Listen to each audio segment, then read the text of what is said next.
आज हम लोग रामायण के अरण्य कांड में भगवान श्री रामचंद्र जी माता शबरी जी को 9 प्रकार के भक्ति का उपदेश देते हैं, उसी को हम लोग श्रवण करेंगे।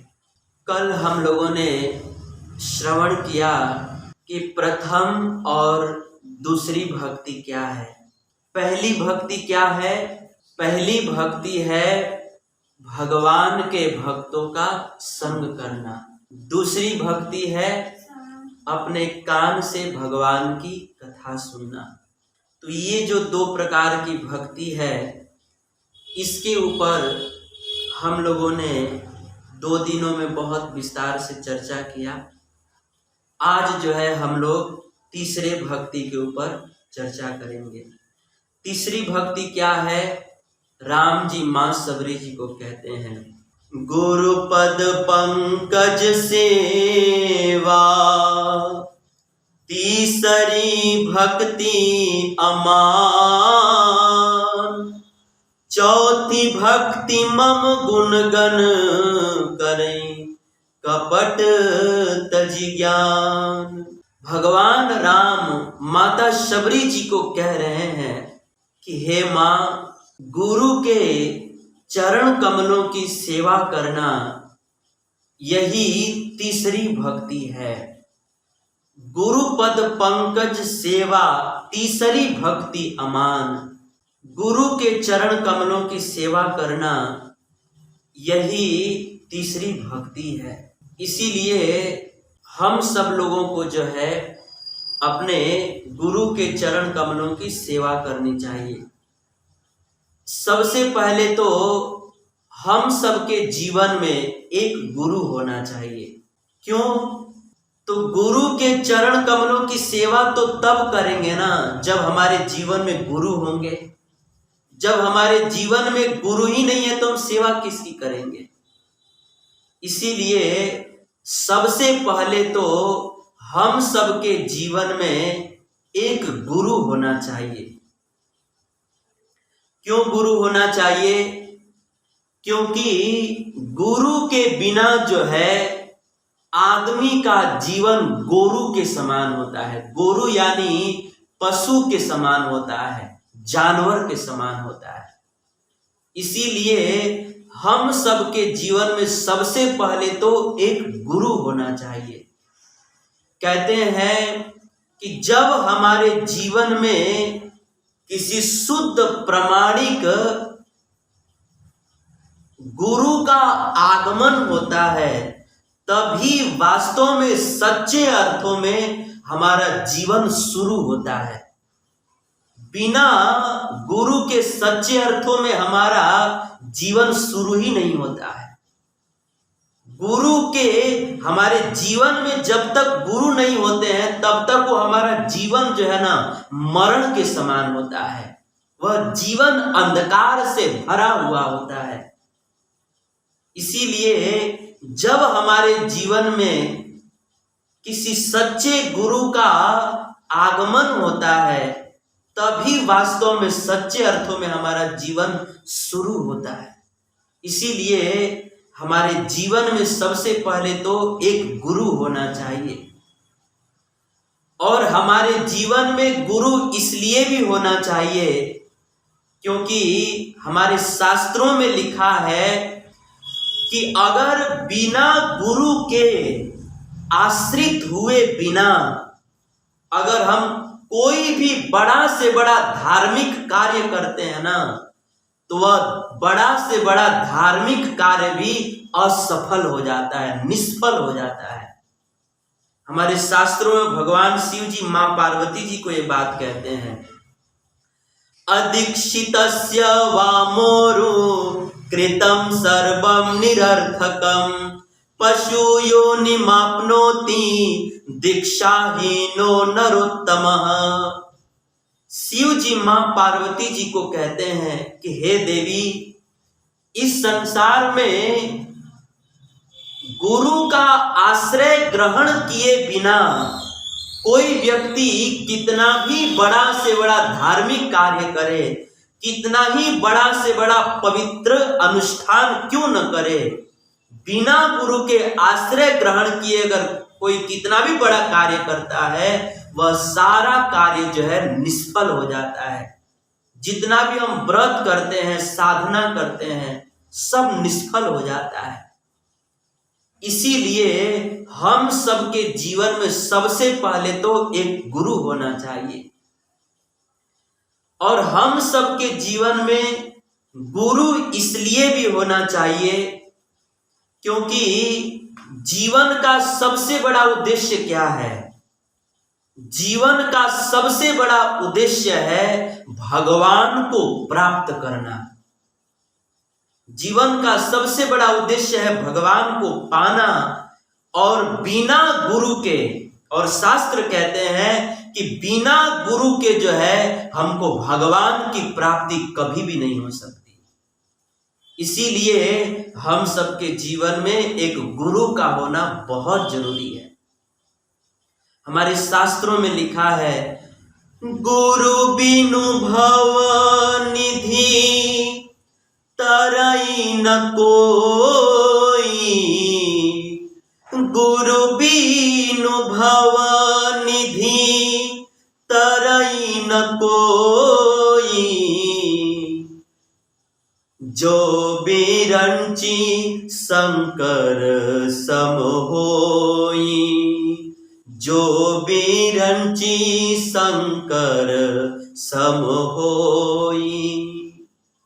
शास्त्र गर्जना करते हुए कहते हैं कि इस संसार में कोई आदमी कितना ही बड़ा क्यों न हो, कितना ही धनवान, बलवान, गुणवान, रूपवान, विद्यावान, सर्व गुणों से संपन्न ही क्यों न हो, यहां तक कि शिव और ब्रह्मा जी के समान ही क्यों न हो जाए, जब तक आदमी जो है किसी प्रामाणिक गुरु का आश्रय नहीं ग्रहण करेगा, तब तक जो है उसको भगवान की प्राप्ति नहीं हो सकती है। गुरु बिनु भव निधि तरई न कोई, जो बिरंच शंकर सम होई। इसीलिए हमारे जीवन में जो है ना, सबसे पहले तो एक गुरु का होना बहुत जरूरी है, क्योंकि बिना गुरु के भगवान नहीं प्राप्त होंगे, बिना गुरु के भगवान की कृपा नहीं प्राप्त होगी। कहते हैं कि अगर हमें भगवान को प्राप्त करना है, अथवा तो हमें भगवान की कृपा को प्राप्त करना है, तो हमें सबसे पहले गुरु का आश्रय ग्रहण करना पड़ेगा। जैसे नई नई ब्याई हुई गाय के भीतर बहुत सारा दूध भरा होता है, लेकिन अगर हमें उस गाय के दूध को प्राप्त करना है तो हम उससे डायरेक्ट नहीं प्राप्त कर सकते। हमें जो है सबसे पहले बछड़े का आश्रय लेना पड़ेगा। हमें बछड़े को उस गाय के पास भेजना पड़ेगा, फिर वो बछड़ा गौ माता के स्तन को पकड़ेगा, पिएगा, तब गौ माता के हृदय में वात्सल्य उमड़ता है, और तब जो है गौ माता अपने बछड़े के लिए दूध छोड़ती है, और तब थन में दूध आता है, और फिर बछड़ा पीता है। उसके बाद फिर हम उसको दूध करके हम भी प्राप्त कर सकते हैं। तो जिस प्रकार से गाय के भीतर बहुत सारा दूध भरा हुआ है, लेकिन अगर हमें उस दूध को प्राप्त करना है तो हमें सबसे पहले बछड़े का आश्रय लेना पड़ेगा। वैसे ही भगवान के भीतर जो है ना अनंत करुणा भरी हुई है, अनंत कृपा भरी हुई है, लेकिन अगर हमें उस भगवान के कृपा और करुणा को प्राप्त करना है ना, तो हमें भी जो है सबसे पहले गुरु का आश्रय ग्रहण करना पड़ेगा। जैसे दूध को पाना है तो सबसे पहले बछड़े का आश्रय ग्रहण करना पड़ेगा, वैसे ही भगवान की कृपा को, करुणा को पाना है तो हमें सबसे पहले हमें किसी शुद्ध प्रामाणिक गुरु का आश्रय ग्रहण करना पड़ेगा। तब जो है हमें भगवान की करुणा और कृपा प्राप्त होगी, तब हमें भगवान प्राप्त होंगे। तो चूंकि बिना गुरु के हमें भगवान की कृपा नहीं प्राप्त हो सकती, बिना गुरु के हमें भगवान की प्राप्ति नहीं हो सकती, इसीलिए सबसे पहले तो हम सबके जीवन में एक गुरु का होना बहुत जरूरी है। क्योंकि भगवान राम कह रहे हैं कि गुरु की सेवा करना तीसरी भक्ति है, गुरु की सेवा करना तीसरी भक्ति है। लेकिन आखिर हमारे जीवन में गुरु रहेंगे तब तो हम सेवा करेंगे ना, गुरु ही नहीं होंगे तो सेवा क्या करेंगे। इसीलिए सबसे पहले तो हमारे जीवन में एक गुरु होना चाहिए। तो प्रश्न होता है कि गुरु कौन है, क्योंकि आज वर्तमान समय में समाज में इतने सारे बाबा बापू, इतने सारे पंथ, इतने सारे लोग हो चुके हैं, इतने सारे संप्रदाय हो चुके हैं कि एक सामान्य आदमी समझ नहीं पाता है कि गुरु कौन है, मैं किसे गुरु बनाऊं, गुरु की योग्यता क्या है, आदमी समझ नहीं पाता। इसीलिए गुरु तो बनाना है, लेकिन सबसे पहला प्रश्न यह है कि गुरु कौन है, गुरु किसे कहते हैं, गुरु किसको बनाए, गुरु की क्या योग्यता है। तब इस प्रश्न का उत्तर हमारे शास्त्र में है कि देखिए, वैसे तो गुरु की बहुत सारी योग्यता होती है, लेकिन जिस व्यक्ति में 4 गुण हो, 4 योग्यता हो, उसको जो है हम गुरु बना सकते हैं। सबसे पहला कि गुरु जो है वह राम और कृष्ण का अनन्य भक्त होना चाहिए। सबसे पहला गुरु जो है राम अथवा तो श्री कृष्ण का अनन्य भक्त होना चाहिए। ये गुरु का पहला लक्षण है, ये पहला लक्षण है। आज कई समाज में ऐसे लोग हैं जो भगवान किसी राम और कृष्ण को नहीं मानते, वो खुद को ही भगवान मानते हैं। ये गुरु का लक्षण नहीं है। गुरु का सबसे पहला लक्षण यह है कि गुरु जो है वह स्वयं राम अथवा तो कृष्ण का भक्त होना चाहिए। ये गुरु का पहला लक्षण। दूसरा लक्षण क्या है? गुरु को सभी प्रकार के नशा से मुक्त होना चाहिए, जैसे शराब पीना, तंबाकू खाना, बीड़ी पीना, गांजा पीना, यहां तक कि चाय पीना, ये सब जो नशा है, एक गुरु को इन सभी इन नशाओं से मुक्त होना चाहिए। गुरु जो है वह मांस न खाता हो, जुआ न खेलता हो, पर नारी पर पुरुष का संग न करता हो। गुरु को जो है इन सारे व्यसनों से मुक्त होना चाहिए। ये गुरु का दूसरा लक्षण है कि गुरु को किसी भी प्रकार का नशा नहीं होना चाहिए। गुरु समस्त प्रकार के नशा से मुक्त होना चाहिए। ये गुरु का दूसरा लक्षण। तीसरा लक्षण क्या है? गुरु जो है प्रतिदिन भगवान के नाम का कम से कम जो है 16 माला जप करना चाहिए। 16 माला जप करने वाला होना चाहिए। माथे पर ऊर्ध्वपुंड तिलक धारण करने वाला होना चाहिए।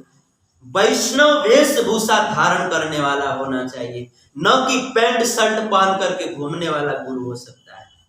नहीं, गुरु वह है जो प्रतिदिन, गुरु का तीसरा लक्षण यह है कि गुरु जो है प्रतिदिन भगवान के नाम का, हरि नाम का, राम और कृष्ण के नाम का 16 माला जप करने वाला होना चाहिए।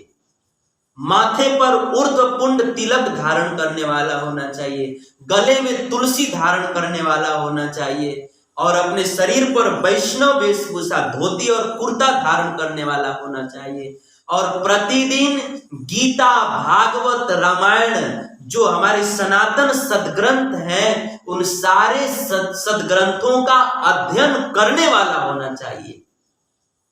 एक गुरु का तीसरा लक्षण है। और चौथा लक्षण यह है कि गुरु जो है वह 4 संप्रदाय के अंतर्गत होना चाहिए। 4 संप्रदाय कौन से हैं? तो शास्त्र में लिखा है, सबसे पहला है ब्रह्म मत व गौड़ीय वैष्णव संप्रदाय, जिस संप्रदाय से हम हैं, और दूसरा है श्री संप्रदाय, और तीसरा है रुद्र संप्रदाय, और चौथा है कुमार संप्रदाय। तो जो गुरु है उस गुरु को इस 4 प्रामाणिक संप्रदाय के अंतर्गत होना चाहिए। गुरु को जो है इस 4 प्रामाणिक संप्रदाय के अंतर्गत जो गुरु शिष्य परंपरा है उस गुरु शिष्य परंपरा में दीक्षित होना चाहिए। क्यों? क्योंकि जो गुरु इस 4 संप्रदाय के अंतर्गत नहीं है, ऐसे गुरु से अगर हम मंत्र भी ले लेते हैं तो वह मंत्र भी जो है निष्फल हो जाता है। हमारे शास्त्रों में लिखा है, संप्रदाय विहिन्ना ये मंत्रास्ते विफलामतः अतः कलौ भविष्यन्ति चत्वारः संप्रदायिनः। शास्त्र में बताया गया है कि जो गुरु इस 4 संप्रदाय के अंतर्गत गुरु शिष्य परंपरा में दीक्षित नहीं है, अगर ऐसे व्यक्ति से हम दीक्षा ले लेते हैं, मंत्र ले लेते हैं, माला ले लेते हैं, तो वह मंत्र भी निष्फल हो जाता है। संप्रदाय विहिन्ना ये मंत्रास्ते विफलामतः, ये मैं नहीं कह रहा हूं, इस शास्त्र में लिखा हुआ है। इतना ही नहीं, शास्त्र में यहां तक बतलाया गया है कि जो गुरु इन 4 संप्रदाय के अंतर्गत नहीं है, 4 संप्रदाय के अंतर्गत जो गुरु शिष्य परंपरा है उसमें स्वयं भी दीक्षित नहीं है, तो ऐसे गुरु से अगर हम मंत्र लेते हैं तो हमको नरक में भी जाना पड़ेगा। शास्त्र में लिखा है, अवैष्णवोपदिष्टेन मंत्रेण निर्यम व्रजेत पुनः च विधिना सम्यक ग्राह्येत वैष्णवात् गुरु। अगर ऐसे संप्रदाय विहीन व्यक्ति से, गुरु से अगर हम मंत्र भी ले लेते हैं तो हमको वैकुंठ नहीं, हमको नरक में जाना पड़ेगा। ये पद्म पुराण में लिखा है। इसीलिए गुरु का सबसे बड़ा चौथा गुण यह है, चौथा लक्षण यह है कि गुरु जो है, जो मैंने 4 संप्रदाय बतलाए, उस 4 संप्रदाय के अंतर्गत होना चाहिए। मैं एक भी अपने मन से बात नहीं बता रहा हूं, सब शास्त्र में लिखा है। तो जिस व्यक्ति में ये 4 गुण हो, जिस गुरु के भीतर ये 4 लक्षण हो,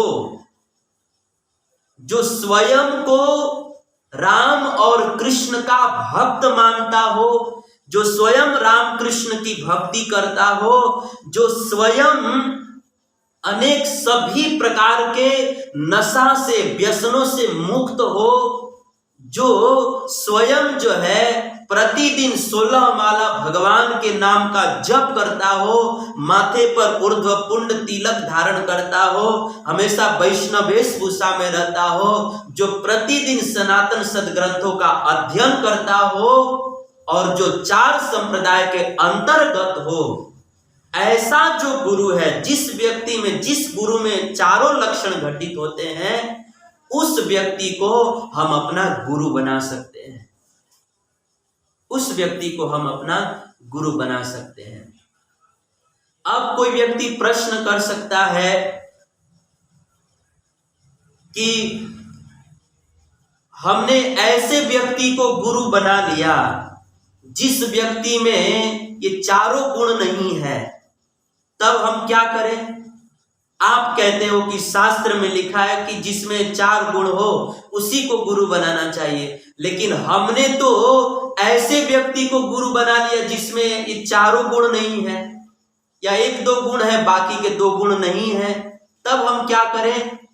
तो इसका भी उत्तर महाभारत में बतलाया गया है कि अगर हम जो है गलती से, अगर संप्रदाय विहीन व्यक्ति से, संप्रदाय विहीन गुरु से दीक्षा ले लिए हैं, या जिस व्यक्ति में चारों गुण नहीं है ऐसे व्यक्ति से अगर दीक्षा ले लिए हैं, तो महाभारत में लिखा है कि हमें जो है ऐसे गुरु का त्याग करके, ऐसे गुरु को छोड़ करके, ऐसे गुरु को हमें छोड़ देना चाहिए, और जिस गुरु में 4 गुण हो उस गुरु से हमें पुनः दीक्षा ले लेनी चाहिए, उसको हमें पुनः गुरु बना लेना चाहिए। जिसमें ये चारों गुण नहीं है उनका त्याग कर देना चाहिए, उनको छोड़ देना चाहिए, और जिनमें चारों गुण हैं उन्हें हमें गुरु बना लेना चाहिए, उनसे हमें दीक्षा ले लेनी चाहिए। ये महाभारत में लिखा है। मैं श्लोक भी बतला देता हूं, नहीं तो कुछ लोग सोचेंगे प्रभु जी अपने मन से बता रहे हैं। महाभारत में लिखा है, महाभारत उद्योग पर्व में लिखा है, गुरोरपि अवलिपत्स्य कार्या कार्यम अजानतः उत्पथ प्रतिपन्नस्य परित्यागो विधीयते। जिस गुरु में ये चारों गुण नहीं है ऐसे गुरु को परित्यागो विधीयते, ऐसे गुरु का हमें परित्याग करके, ऐसे गुरु को हमें छोड़ करके, और जिस गुरु में चारों गुण है उस गुरु को हमें अपने जीवन में स्वीकार कर लेना चाहिए, उस गुरु से हमें दीक्षा ले लेनी चाहिए। ये महाभारत में बतलाया गया है। तो अब हम सब लोग विचार कर सकते हैं कि हम लोग जो है जिनको अपना गुरु कहते हैं, क्या उनमें चारों गुण है? हमें जो है ना कोई भी कार्य मनमाने ढंग से नहीं करना चाहिए। कई बार लोग शादी के समय में अपना कान फुकवा लेते हैं और कहते हैं यही हमारे गुरुजी हैं।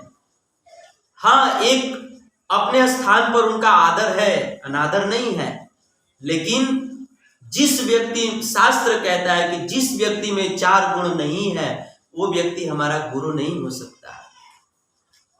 हमारे गीता में भगवान श्री कृष्ण कहते हैं कि तस्मात् शास्त्रम प्रमाणम ते कार्यम अकार्यम व्यवस्थित हो। हम कोई भी कार्य करते हैं तो हमें शास्त्र के अनुसार करना चाहिए। अगर हम मनमाने ढंग से किसी को भी गुरु बना लेते हैं तो हमें जो है कभी भी हमको जीवन में न तो सुख मिलेगा, न सिद्धि मिलेगी, न भगवत प्राप्ति होगी। गीता में कृष्ण कहते हैं, यह शास्त्र विधिम उत्सृज्य वर्तते काम कारतः न स सिद्धिम अवाप्नोति न सुखम न पराम गतिम। जो लोग शास्त्रों के वचन की अवहेलना करके किसी भी व्यक्ति को मनमाने ढंग से अपना गुरु बना लेते हैं, ऐसे लोगों को न तो इस संसार में सुख मिलेगा, न सिद्धि मिलेगी, और न तो मरने के बाद भगवान की प्राप्ति होगी। गीता में भगवान कहते हैं। इसीलिए हमें मनमाने ढंग से किसी को भी गुरु नहीं बनाना चाहिए। जिस व्यक्ति में 4 गुण हो उसी को गुरु बनाना चाहिए। तो इस तरह से मेरा सब कुछ कहने का भाव यह है कि सबसे पहले तो हमारे जीवन में एक प्रामाणिक गुरु होना चाहिए, और फिर ऐसे प्रामाणिक गुरु से हमें दीक्षा लेकर के, मंत्र लेकर के, और फिर जो है ऐसे गुरु के चरण कमलों की सेवा करनी चाहिए। क्यों? क्योंकि ऐसे प्रामाणिक गुरु के चरणों की सेवा करना ही तीसरी भक्ति है। ये कौन बता रहा है? राम जी बता रहे हैं। किसको बता रहे हैं? मां सबरी को बता रहे हैं। गुरुपद पंकज सेवा तीसरी भक्ति अमान, चौथी भक्ति मम गुणगन करई कपट तजिगान। ऐसे प्रामाणिक गुरु के चरणों की सेवा करना तीसरी भक्ति है। ये राम जी माँ सबरी को बता रहे हैं। इसीलिए हमें जीवन में प्रामाणिक गुरु को स्वीकार करके और गुरु के चरणों की सेवा करनी चाहिए। गुरु की सेवा क्यों करनी चाहिए? मानो कोई व्यक्ति प्रश्न करे कि भगवान राम कह रहे हैं कि गुरु पद पंकज सेवा तीसरी भक्ति अमान, गुरु के चरणों की सेवा करना तीसरी भक्ति है। तो गुरु की सेवा क्यों करनी चाहिए? तब हमारे आचार्य लोग कहते हैं क्योंकि गुरु की सेवा हमें इसलिए करना चाहिए क्योंकि गुरु जो है हमको दिन रात शास्त्रों का अध्ययन करके और बहुत मेहनत करके भगवान की कृपा प्राप्त करके अपने विवेक का प्रयोग करके शास्त्रों के एक एक मर्म को, एक एक निचोड़ को हम सबको सुनाते हैं, हम सबको शास्त्रों का ज्ञान देते हैं। इसीलिए हमें जो है गुरु के चरणों की खूब सेवा करनी चाहिए। क्योंकि कहते हैं कि जो गुरु हम सबको भगवान का ज्ञान देते हैं और जो गुरु हमें जन्म मरण के चक्र से मुक्त कराते हैं, जो गुरु हमको भगवान से मिलाते हैं और जो गुरु हमारे ऊपर इतना बड़ा बड़ा उपकार करते हैं, ऐसे गुरु को जो है हम उनको इतने बड़े सेवा के बदले, इतने बड़े उपकार के बदले हम और दे भी क्या सकते हैं? गुरु की सेवा इसलिए करनी चाहिए क्योंकि गुरु हमको हमारे जीवन में इतने बड़े बड़े उपकार करते हैं, हमको ज्ञान देते हैं, जन्म मरण के चक्कर से मुक्त कराते हैं, भगवान से मिलाते हैं। तो जो गुरु हमारे लिए इतना उपकार करते हैं, ऐसे गुरु को हम जो है सेवा के अलावा और दे भी क्या सकते हैं? इतने बड़े उपकार के बदले हम गुरु को और दे भी क्या सकते हैं? इसीलिए हमें जो है कृतज्ञ भाव से हमें जो है गुरु की सेवा करनी चाहिए। कहते हैं कि गुरु भगवान का ज्ञान दे करके, भगवान की बातें सुना सुना करके हमारे ऊपर जितना बड़ा उपकार करते हैं ना, उस उपकार के बदले हम गुरु को कुछ भी देना तो हम उनके ऋण से उऋण नहीं हो सकते। कहते हैं कि भगवान का ज्ञान देने वाले गुरु को अगर हम जो है अपने शरीर का चमड़ा निकाल करके और उसका जूता बना करके अगर अपने गुरु के चरणों में पहना देना तो भी हम गुरु के ऋण से उऋण नहीं हो सकते। हमारे महाराष्ट्र के संत ज्ञान देव जी कहते हैं कि भगवान का ज्ञान देने वाले गुरु अगर नहाए तो हम पानी बन जाएं, अगर वे खाएं तो हम भोजन बन जाएं, अगर वे सोए तो हम बिस्तर बन जाएं, अगर वे पहने तो हम कपड़े बन जाएं, अगर वे चले तो हम धरती बन जाएं, अगर वे श्वास ले तो हम हवा बन जाएं। अगर हम गुरुदेव के लिए इतना इतना भी करें ना तो भी जो है हम गुरु के ऋण से उऋण नहीं हो सकते। इतना इतना करने के बाद भी हम उनके ऋण से उऋण नहीं हो सकते।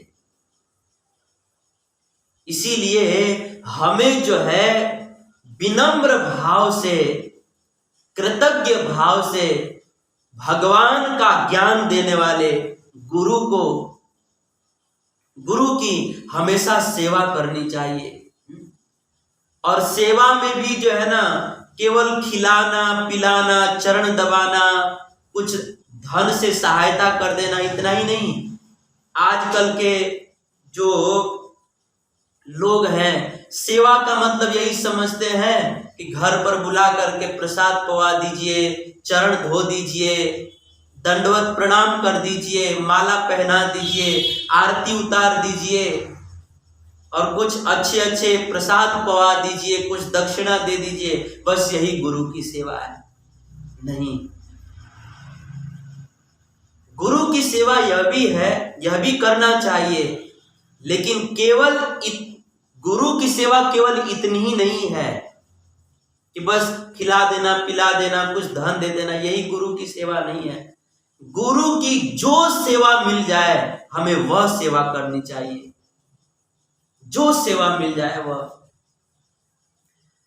हमारे गौड़ीय परंपरा में एक नरोत्तम दास ठाकुर हो गए। हमारा जो गौड़ीय परंपरा है उस परंपरा में एक आचार्य हो गए नरोत्तम दास ठाकुर जी। तो एक बार नरोत्तम दास ठाकुर जी अपने गुरु लोकनाथ गोस्वामी जी के पास गए और विनम्रता पूर्वक निवेदन किया कि भगवान आप कृपा करके मुझको अपने शिष्य के रूप में स्वीकार कर लीजिए, मैं आपको अपना गुरु बनाना चाहता हूं। लेकिन नरोत्तम दास जी के जो गुरु थे लोकनाथ गोस्वामी जी, उन्होंने साफ साफ मना कर दिया कि देखो, मैं जो है ना किसी भी जीव को अपना शिष्य नहीं बनाता हूं, क्योंकि मैं तो खुद अज्ञान में पड़ा हुआ हूं, मैं किसी को शिष्य नहीं बनाता। लोकनाथ गोस्वामी जी वास्तव में बहुत बड़े उच्च कोटि के संत थे, लेकिन दैन्यतावश उन्होंने ऐसा कहा कि देखो, मुझ में कोई योग्यता, मुझ में गुरु की कोई योग्यता नहीं है, मैं आपको शिष्य नहीं बना सकता। लेकिन नरोत्तम दास ठाकुर जी जानते थे कि लोकनाथ गोस्वामी जी बहुत उच्च कोटि के महात्मा हैं। नरोत्तम दास ठाकुर जी ने ठान लिया कि मैं गुरु बनाऊंगा तो केवल इन्हीं को गुरु बनाऊंगा और किसी को नहीं बनाऊंगा। लेकिन लोकनाथ गोस्वामी जी ने भी कह दिया कि हम आपको शिष्य नहीं बनाएंगे, और इन्होंने भी, नरोत्तम जी ने भी जीत कर लिया कि हम आपको ही गुरु बनाएंगे। अब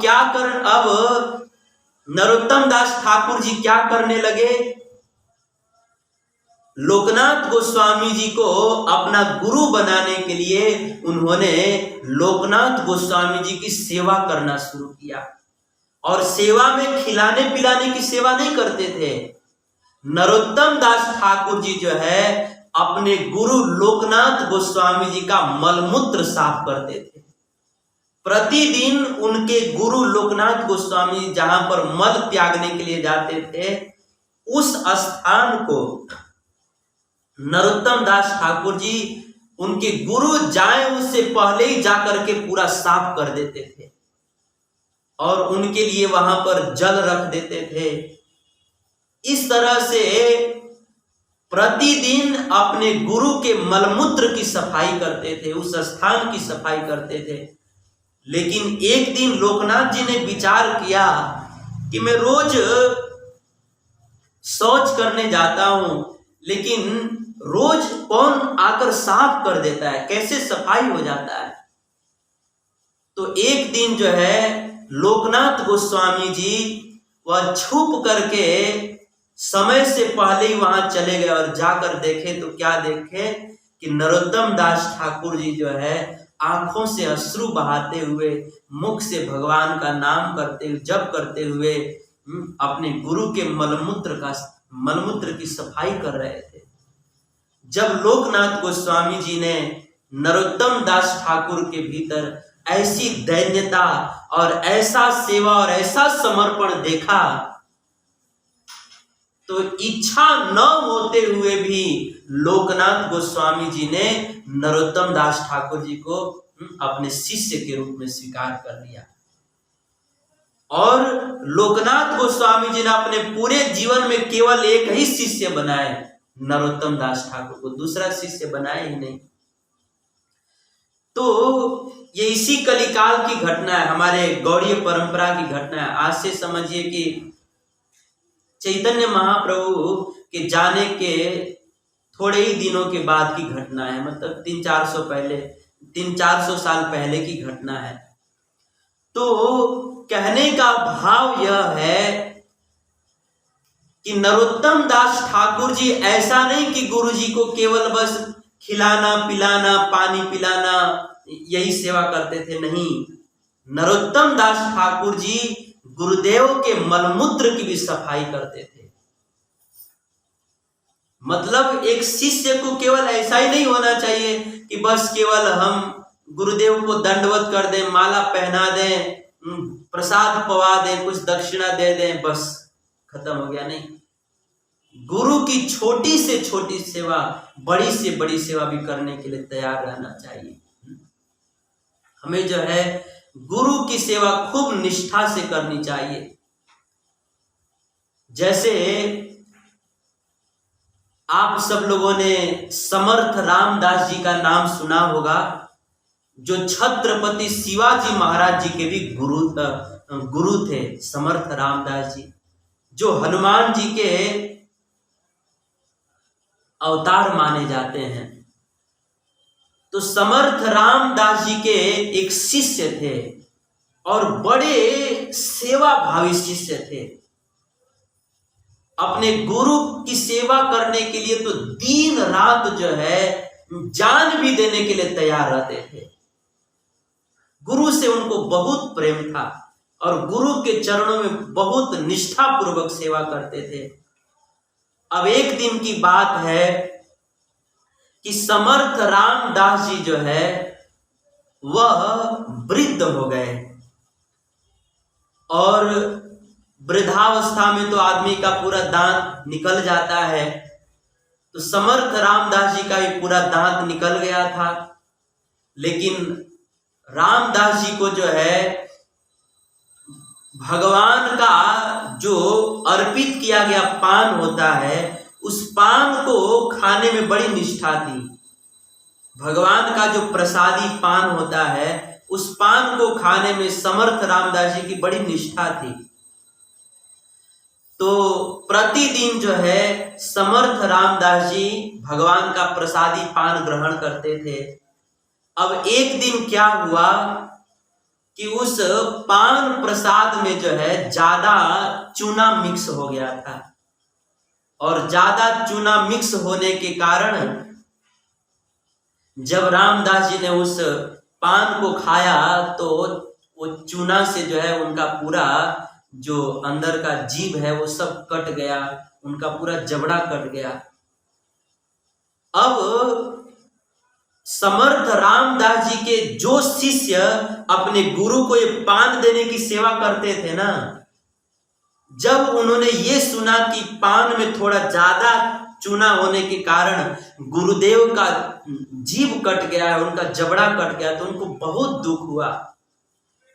तो उस दिन से वो शिष्य क्या करने लगे, उन्होंने सोचा कि देखो मेरी थोड़ी सी असावधानी के कारण मेरे गुरुदेव को जो है कितना कष्ट झेलना पड़ा। अतः उसी दिन से वह शिष्य जो है क्या करते कि अपने गुरुदेव को पान देने से पहले खुद ही अपने मुख में चबा लेते, और चबा करके यह पता कर लेते कि इसमें चूना ज्यादा नहीं है ना, ये गुरुदेव को कष्ट तो नहीं पहुंचाएगा ना। जब उनको पता चल जाता कि ये बराबर इसमें चूना है, तब अपने मुख से चबा करके तब अपने गुरुदेव को देते थे। और गुरुदेव इस बात को जानते थे कि मेरा शिष्य मुझसे बहुत प्रेम करता है और प्रेम बस ऐसा करता है।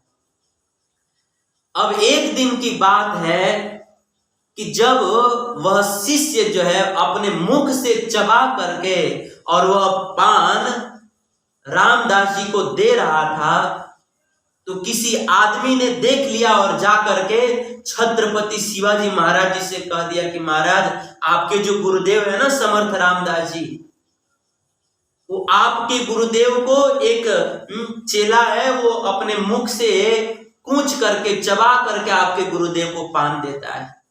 कितना गलत काम हो रहा है। जैसे ही छत्रपति शिवाजी महाराज जी को ये पता चला वे गए और जा करके अपने गुरु के चरणों में प्रणाम किए और बोले कि महाराज वो अमुक नाम का शिष्य है, वो ऐसे ऐसे करता है। समर्थ रामदास जी तो जानते थे, लेकिन फिर भी एक अनजान व्यक्ति की तरह वो बोलते हुए कहे कि क्या वो ऐसा करता है? शिवाजी महाराज जी ने कहा हाँ गुरुदेव वो ऐसा करता है। उसी समय शिवाजी महाराज ने उस शिष्य को बुलाया और अपने गुरुदेव के सामने कहा कि तुम जो है प्रतिदिन जिस पनबट्टे में तुम गुरुदेव का पान पूछ कर लाते हो वो पनबट्टा लेकर आओ। अब जो है वो शिष्य अंदर गया और उसको अपने गुरु की सेवा में इतनी निष्ठा थी कि वह शिष्य अंदर गया ना तो अंदर से अपना जा करके चाकू लिया और चाकू से अपना पूरा जो जबड़ा है पूरा जबड़ा काट करके और उसको एक थाली में रख करके और शिवाजी महाराज जी के पास पहुंचा। और जैसे ही शिवाजी महाराज ने देखा कि उसके मुख से पूरा जबड़ा काट के थाली में रख दिया है, पूरा शरीर खून से लथपथ हो गया है, उस समय शिवाजी महाराज उस समर्थ रामदास जी के शिष्य के भीतर अपने गुरु की सेवा के प्रति जो निष्ठा थी उस निष्ठा को देख करके आश्चर्यचकित रह गए। और उनके देखते देखते ही उस शिष्य ने तुरंत अपना प्राण त्याग दिया और तुरंत जो है उस शिष्य ने समर्थ रामदास जी के सामने और शिवाजी महाराज जी के सामने इन दोनों के देखते देखते ही वह शिष्य जो है अपना शरीर छोड़ करके भगवान के धाम में चला गया।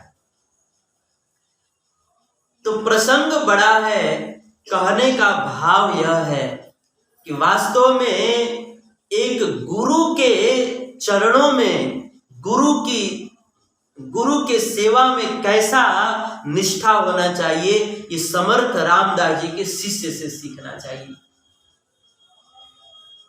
ऐसी निष्ठा से अपने गुरु की सेवा करनी चाहिए।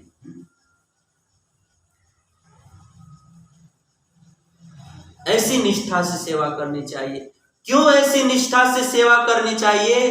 क्योंकि गुरु जो है ना वो कोई साधारण व्यक्ति नहीं होते हैं। गुरु जो है दिखने में हमारे जैसे लगते हैं कि अरे ये भी तो हमारे जैसे ही हैं, लेकिन वास्तव में गुरु जो है हम दिखने में हमारे जैसे होते हैं लेकिन वो हमारे जैसे होते नहीं हैं। जैसे जब कोई आदमी जो है समुद्र में डूब जाता है तो उस समय उस डूबे हुए आदमी को निकालने के लिए एक दूसरा आदमी उसमें घुसता है।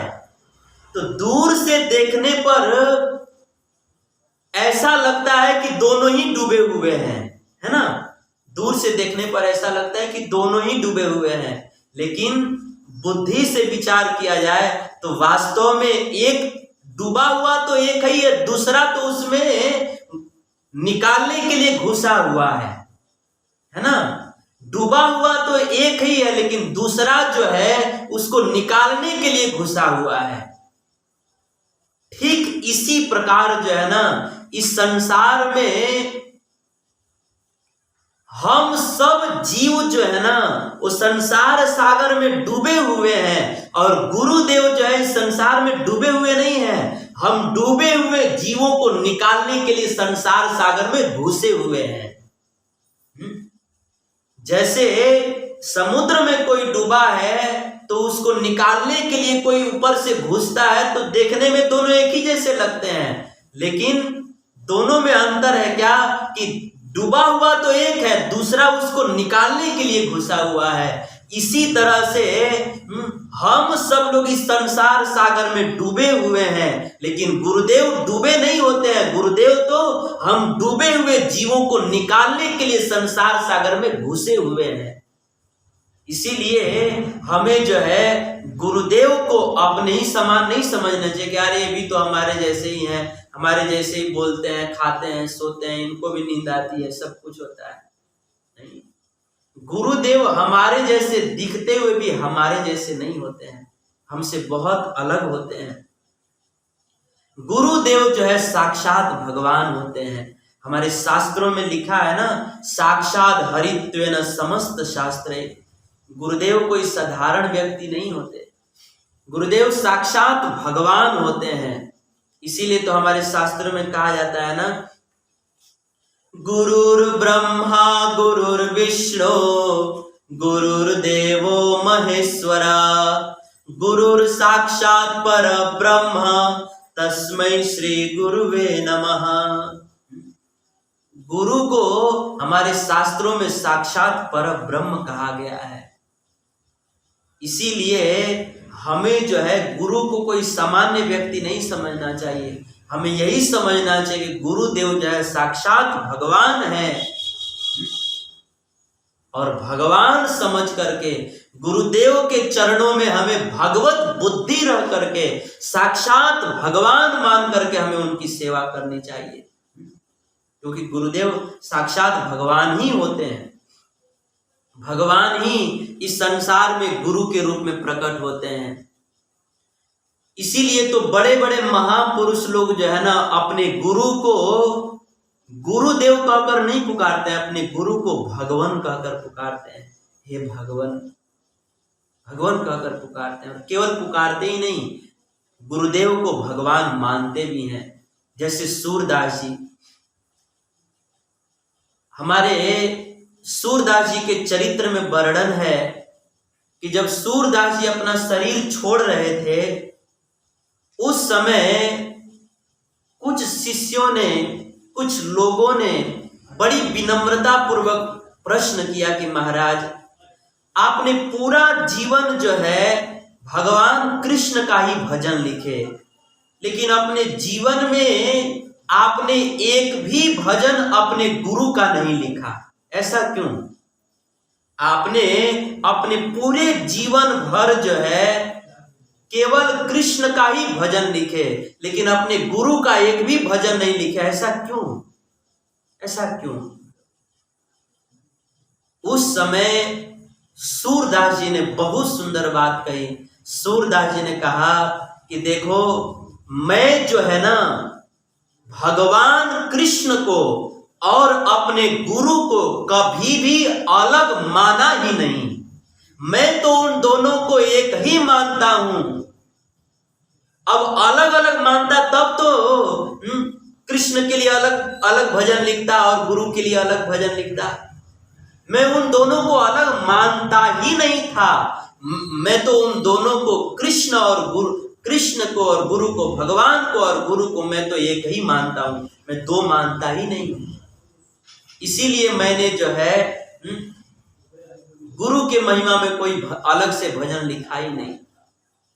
तो कहने का भाव यह है, बोलिए बात न करें, हरे कृष्णा कृष्णा कृष्णा हरे हरे, हरे राम राम राम हरे हरे।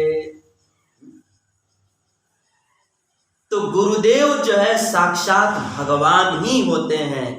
इसीलिए हमें जो है गुरुदेव में साक्षात भगवत बुद्धि रख करके हमें बड़ी निष्ठा से उनकी सेवा करनी चाहिए। अब जब बात आई है तो मैं बता दूं, 5 मिनट में विराम कर दूंगा, कि एक महत्वपूर्ण बात यह है कि गुरु की सेवा जो है 2 प्रकार से होती है। एक तो गुरु के शरीर की सेवा होती है, और दूसरा जो है गुरु के वाणी की सेवा होती है। गुरु की 2 प्रकार की सेवा, एक तो शरीर की सेवा। शरीर की सेवा मतलब उनको प्रसाद पवाना, उनको स्नान कराना, जो भी शरीर की सेवा होती है, उनके वस्त्र धुलना, उनके चरण दबाना, ये सब सेवा। तो गुरु की एक तो शरीर की सेवा होती है और दूसरी उनके वाणी, उनके वचन की सेवा होती है। ये दो प्रकार से गुरु की सेवा होती है, लेकिन इन दोनों प्रकार में सबसे श्रेष्ठ सेवा कौन सा है? वाणी की सेवा।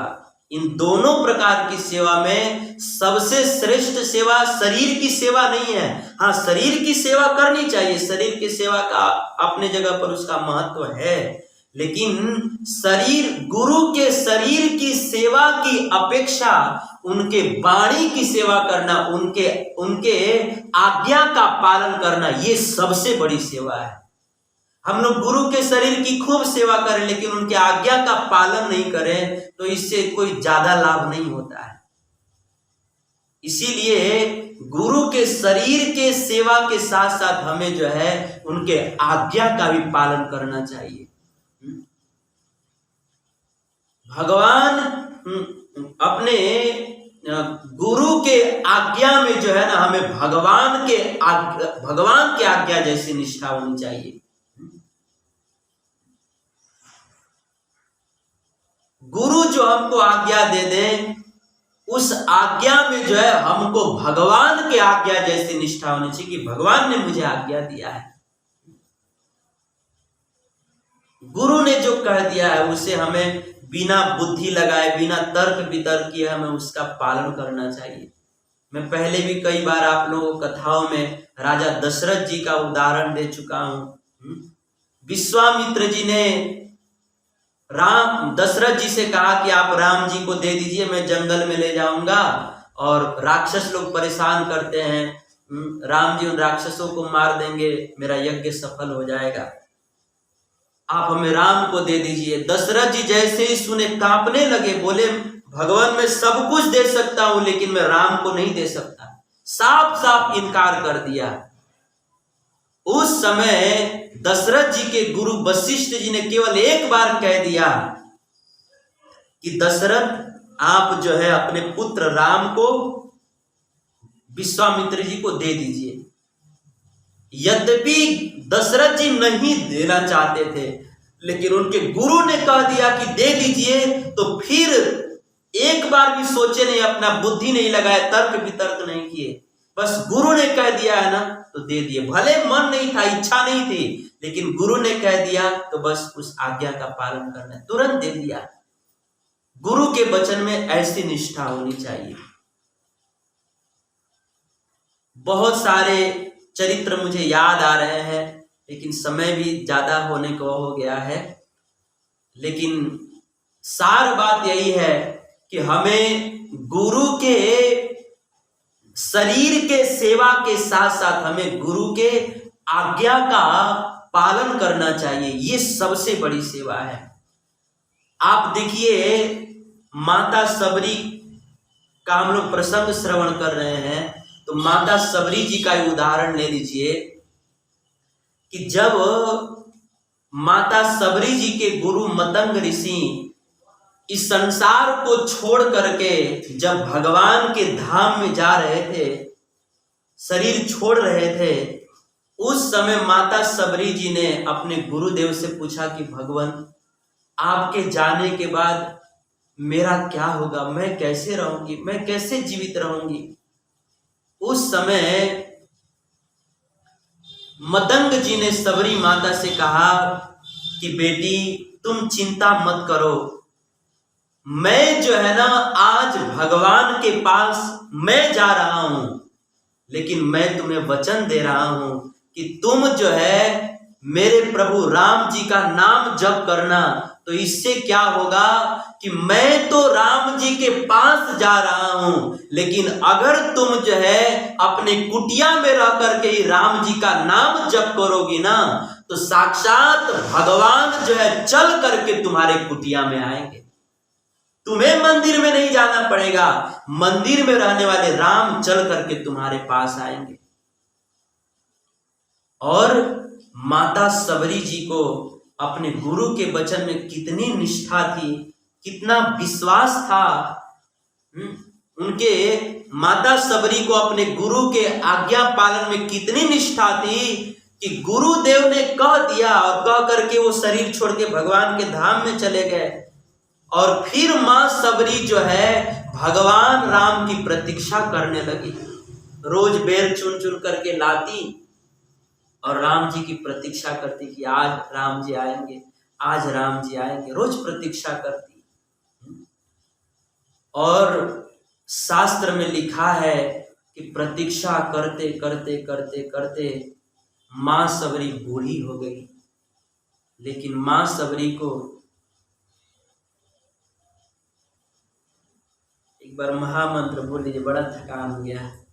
हरे कृष्णा कृष्णा कृष्णा हरे हरे, हरे राम राम राम हरे हरे।